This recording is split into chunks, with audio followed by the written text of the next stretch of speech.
Hi, it's me again talking about this week's essay that I wrote. It is all about teamwork, but mostly about setting of norms. So here we are, the beginning of the school year, beginning of the semester, and oftentimes what educators and leaders do is they bring a new group of people together and they start by creating norms. And I would tell you, I don't think that's the best first step. I think that you need relationship first. You need to actually get to know the people on the team before you jump into norm setting.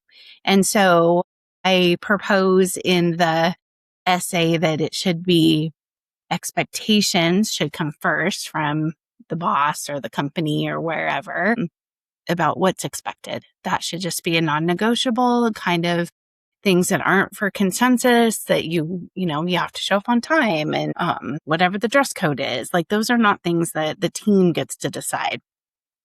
Then you should spend time getting to know people. And so, right, I have some tools that I've created that you're more than happy to have, but they really start people to reflect on how they show up on teams, right? What are their strengths? Are they introverted, extroverted? Do they process quickly? Do they process slowly? And then really share that information so that other people can know who you are.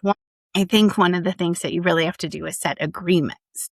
If you have a bunch of people who all are fast processors, move fast, you actually need an agreement that says we are going to double check before we go with something. We're going to listen to one alternative view before we make a decision. When you have people that are mostly aligned and you have one outlier, what your agreement needs to be on is how that person's voice gets to be heard.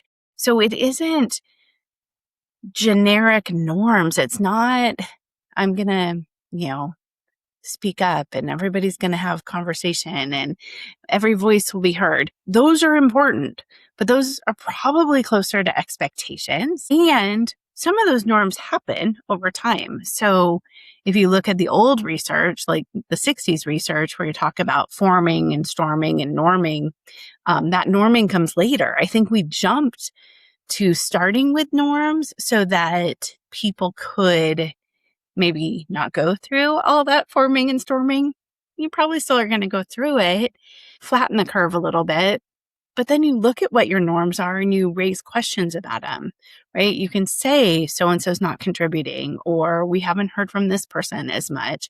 And then you can establish some new agreements. But I think before you do any of that, you got to get to know each other. So that's what I've been thinking about, what I wrote about. And you have to get to know people in the way that they want to get to know you.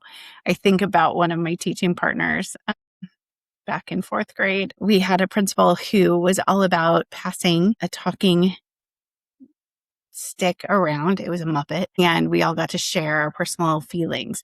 That's not going to work for everybody. It would work for me because I'm super woo, but it doesn't work for everybody. And so you have to set up a system where people are willing and able to share about themselves so that you learn about them, so you can come to these agreements where people can work better together in teams.